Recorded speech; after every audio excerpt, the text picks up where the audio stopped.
Hello viewer, welcome to KTV edition. This time around we are talking about another equally hot topic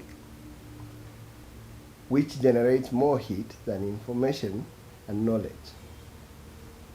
This is the question of whether economic partnership agreements benefit any country in East Africa.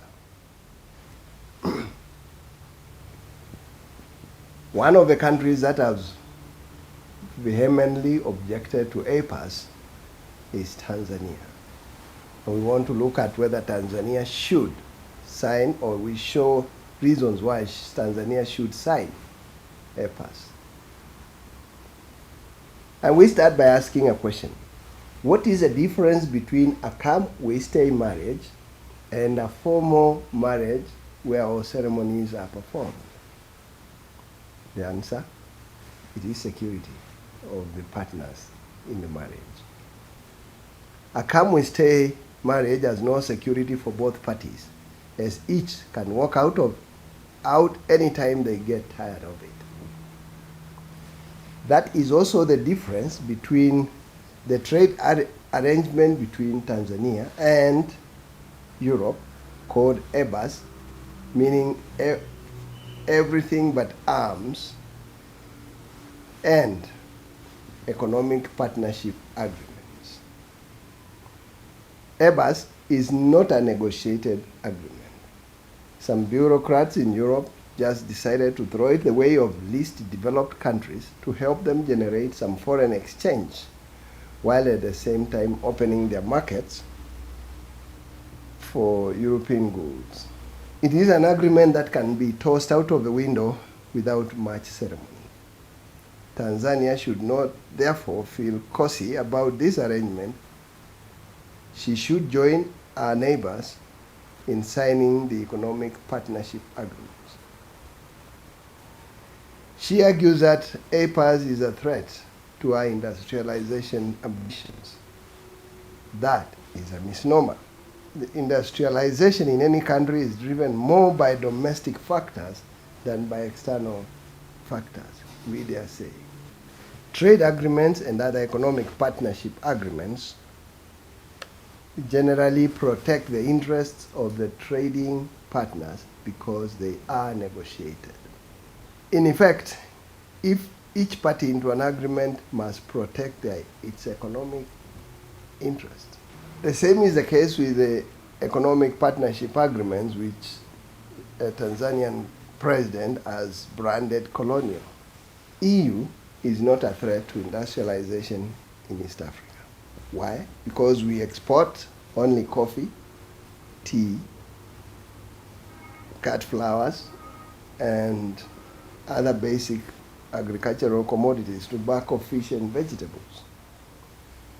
On the other hand, we import machinery and mechanical appliances, equipment and parts, vehicles and pharmaceutical products from the European Union. The region, therefore, does not, in the strict sense of the word, pose a competition to East Africa. The partnership agreement, in our view, protects European exports into East Africa from competition by similar goods from other regions in Asia and the US that have no preferential trade agreements with the East African community. In returns, our exports will access the EU market quota-free and duty-free. So, how is EPAs a threat to Tanzania's industrialization goals and economic well-being? A country's industrialization is driven more by internal factors than by external ones. This includes infrastructure, availability of inputs such as raw materials, skilled manpower, reliable energy supply. They also depend on government policy towards investment, availability of credit, and availability of markets for the produce. These factors are generally domestic and are a greater hurdle to industrialization than external factors such as competition. In East Africa, especially the so-called least developed countries, and specifically Tanzania, these factors will determine the nature and pace of industrialization. And Tanzania's score on these factors is not impressive. Tanzania's industrialization, like all other LDCs, will begin with basic industries that produce generally for the domestic market. Such goods are not a threat to European manufacturers because we do not import fruit juices and other agricultural produce from Europe in normal times. But to process and pack such produce for the market, we will need imported technology and equipment. And once installed, such capital goods will need a huge supply of electricity. According to an analysis by the African Development Bank, Tanzania will need to have a power generation capacity of 3,500 megawatts to meet peak demand in 2020. The bank's assessment was that the country needed to produce 700 megawatts in new generating capacity every year over the 5-year period between 2015 and 2020. How much of that has been developed so far is not clear. This much is certain, though. Electricity forms less than 2% of all energy consumed in the country, and its supply is unreliable, which, according to IMF, cuts the country's GDP growth rate by 4%. A recent study by the World Bank says that electricity access is 36%. This is to say that 4 out of 10 potential consumers have electricity connection. The other 6 have to make do with other sources of energy such as coal and firewood. But the supply of coal is not even enough to meet domestic demand, which is why heavy consumers such as cement factories have to import their own coal. In January, for instance, Dangote Cement, the largest cement plant in Tanzania, closed shop for a while after coal imports were banned. Recent reports indicate that another cement maker, Rhino Cement, is considering closing shop over the same ban. Which leads us to the next important input in industrialization, a country's policy and attitudes towards foreign investors and investors in general. A recent report by Reuters indicated that some of the large investors in Tanzania are considering closing shop due to what they view as mistreatment by the government. Acacia Mining PLC, which owns 3 gold mines in Tanzania, is said to be shopping for a buyer of its business in Tanzania. This follows a dispute over taxes, followed by a ban on exports of copper concentrate and mineral oil from Tanzania. The ban is said to have resulted in the dumping of Acacia Mining shares in a London stock exchange. The bans, coupled with the imminent closure of cement factories due to lack of coal, sends a chill down the spines of potential investors in Tanzania who could look elsewhere for business. The third major requirement in industrialization is transport infrastructure, such as roads and railway lines. Although some progress has been made in building motorable roads, a lot remains to be done.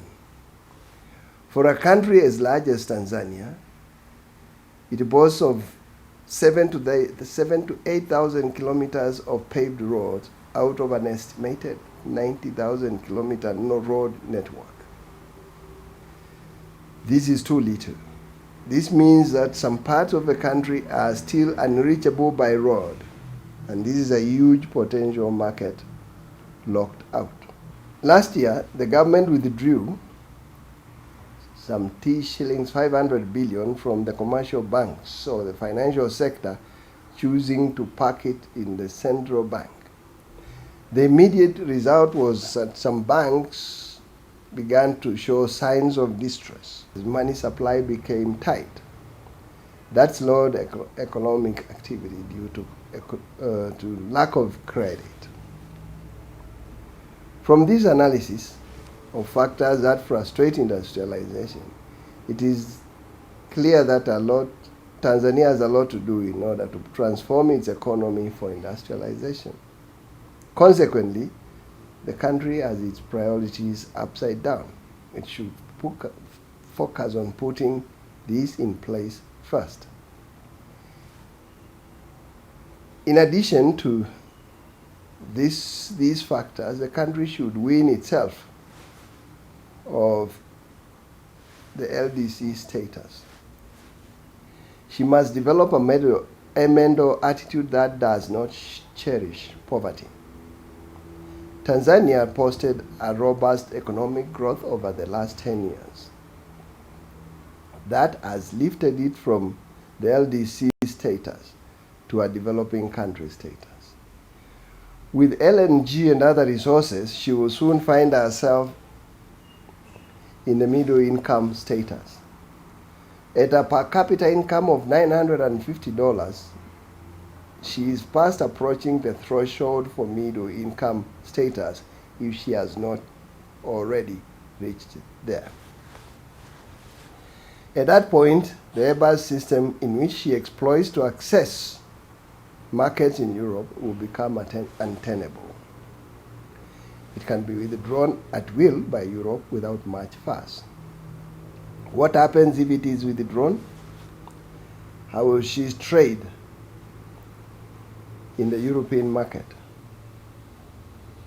Economic Partnership Agreements, EPAs, offers the safety valve.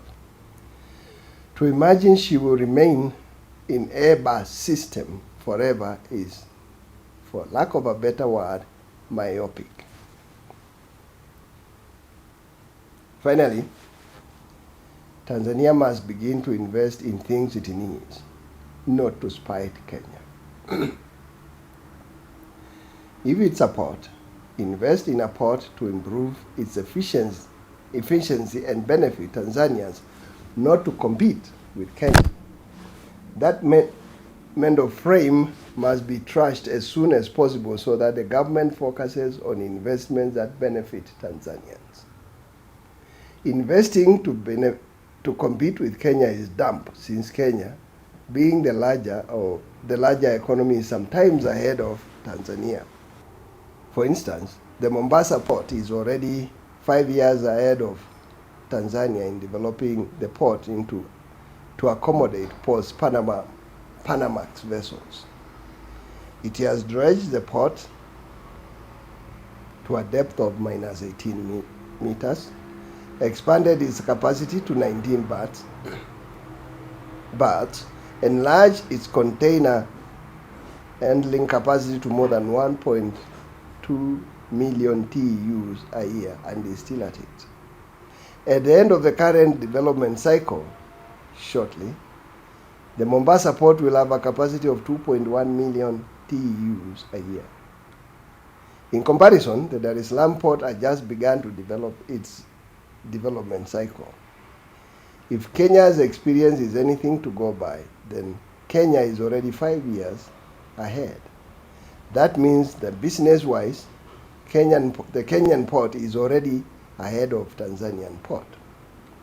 What's more, the Kenyan port is linked to its hinterland by a standard gauge railway, which will be commissioned in 3 months' time.